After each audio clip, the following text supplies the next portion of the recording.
Paul Kagame of Rwanda has had it with Western powers always lecturing Africa about democracy. They are the big brother, they know it all, they're the blueprint and Bible of democracy, and any single step that Africa takes, the West is always there to remind them that, excuse me, what you're doing is not democratic. Excuse me, this leader that you've elected is not democratic in our eyes. Excuse me, these new laws that you're enacting are not democratic in our eyes.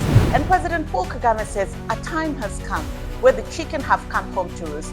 Every single thing that the West has always criticized Africa about, they're currently going through it, and now they do not want to be criticized over the very same issues that they've been criticizing Africans about. Now, the South isn't going to be in a permanent state of confusion and obedience and just following the dictates as they come along. A number of changes have to happen also one way or the other, either changed by the people on the ground and saying these leaders of ours who are not doing anything other than sucking up to these dictates. We should find a way of getting rid of them, one way or the other. In fact, it is either one way or through the vote, which is always the preferred choice. But when that is not possible, some people have used other means to get rid of these in a sort of defiance about how they feel they are treated.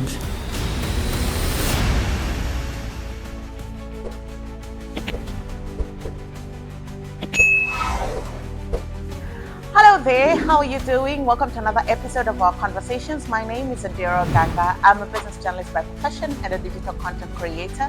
And I love coming on here and connecting with you guys about Black people, Africans, our empowerment, and how we can rise up and take our rightful place at the global stage. You can connect with us on social media at Ondiro Oganga, and I'll also link below a PayPal link. You can buy me a coffee and support the work that we do on the channel.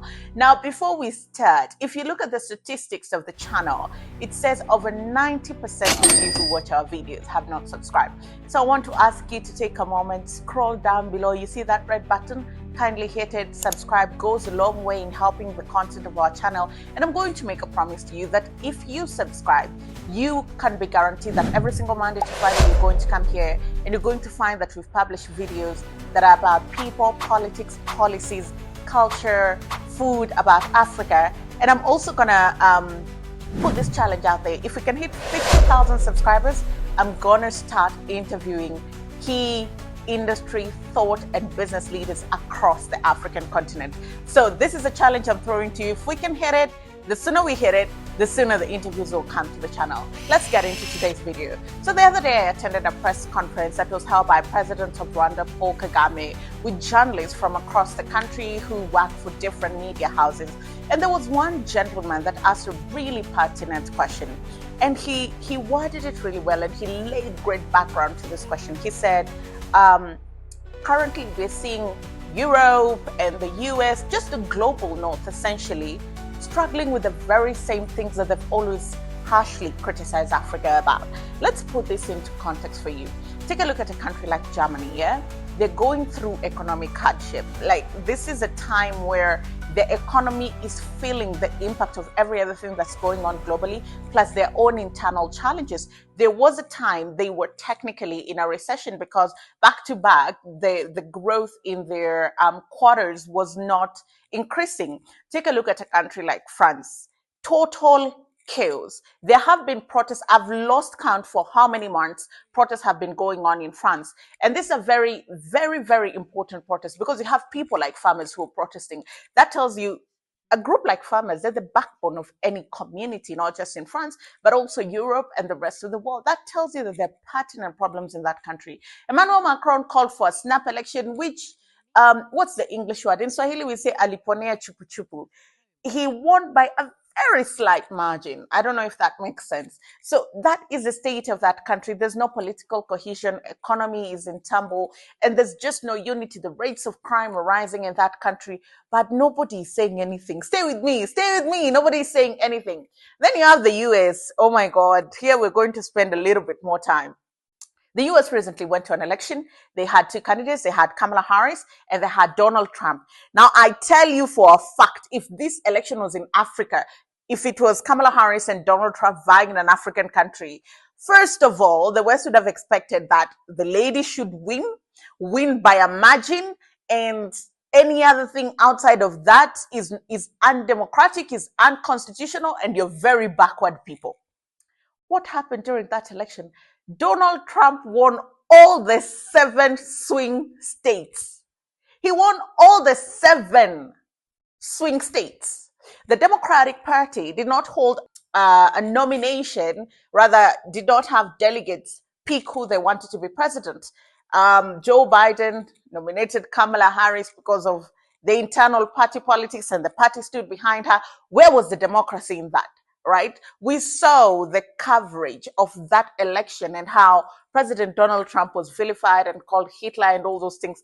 If that election was in Africa and you tried that, my friend, the kind of sanctions that you would be hit with, but we let it slide because guess what?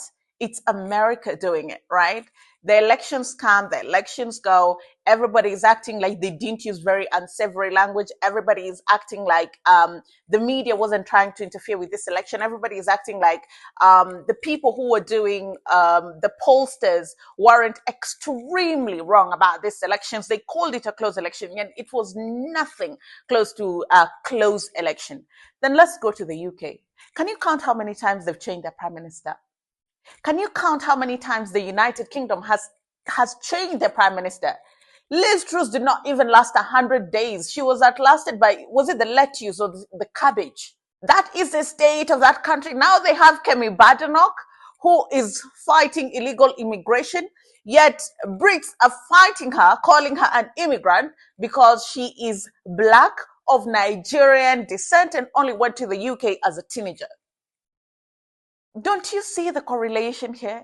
That currently the West is undergoing the same turmoil, political, economic, social, that Africa has always struggled with. Democracy is not perfect. It's always a work in progress, right?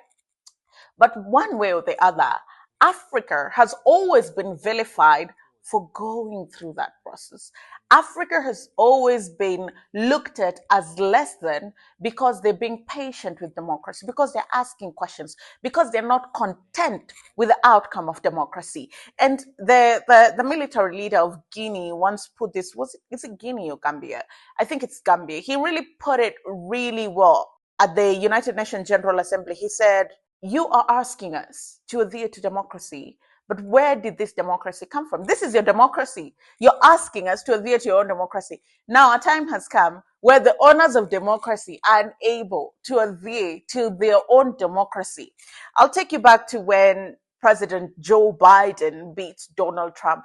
Do you remember the insurrection on the 6th of January? Americans always want the rest of the world to move on, act like nothing happened. And if you discuss it, it's in the American context. It's only Americans who have the right to discuss it. But the rest of the world doesn't have a right to have a voice. But somehow, these guys, any small thing that goes wrong, they're there to judge you, to tell you exactly what you should do. And I feel like because President Paul Kagame has had quite a push and pull with the West, he's not their favorite. Neither is he their worst, because, I mean, his track record speaks for itself. You cannot deny the fact that he runs a safe country, he runs a clean country, he runs one of the fastest growing economies in sub-Saharan Africa. They manage their finances really well. There's no government bureaucracy. Corruption is near zero. And they're focusing on fundamentals, infrastructure, electricity, water, education, healthcare.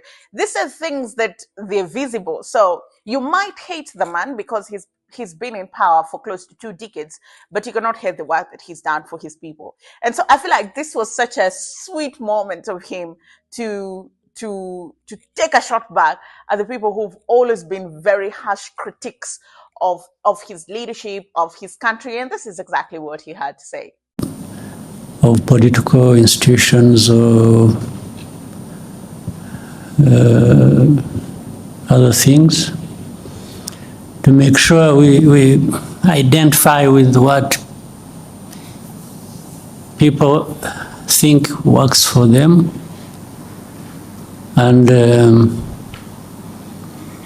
work with the people to achieve that. Short of that, if you think you just impose things the way you want, and in your own way you think it's what should happen, it doesn't take very long before you are surprised that. But what, in the question you've raised, there is also some of those things that people have questioned over time. The lectures given to, say, Africa originates from the assumption, of course, given the divide there is, people call it north, south. The people of the north have assumed this right, or an entitlement, that they have the power and they will use it to serve themselves well, even if it means using it against others who are even weaker. Still, that must serve their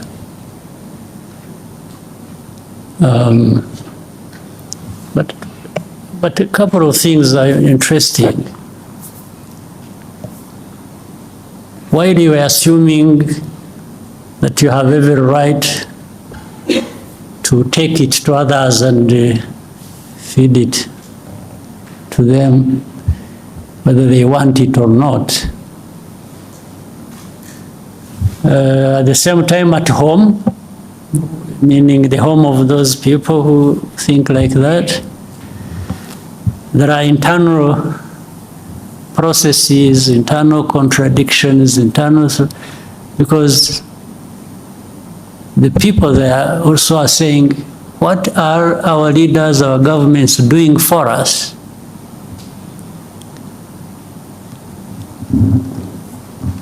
And depending on which side of politics, one will gain over others, because, and here it is difficult to tell. You can't decide for people that this is what they must think that is right for them. Even these populist or conservative or liberals or whatever you call them, within there is a discussion as to whether what is happening internally among them serves the way they see things should happen internally now, before they go out and take it on to the others, those of us at the receiving end. So that internal contradiction will define things, and rightly so, their own way. And you see, it is very interesting when you look at, somebody talked about the administration in the United States. Following what was going on the media, I mean, on the news and the media and everywhere, there was this opinion being shaped that one side had no chance. And you know, the leader is embroiled in litigations here, these ones, blah, blah, blah, blah, you know. Even the experts we used to follow in the news would really give you an impression they have formed their opinion, there is one side that is going to win. Now, few weeks after, they sort of disappeared, really. And these were experts to tell us about things in their own place. So why do you think?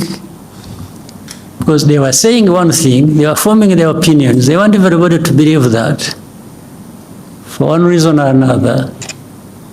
But somehow the process of democracy gave them a different result.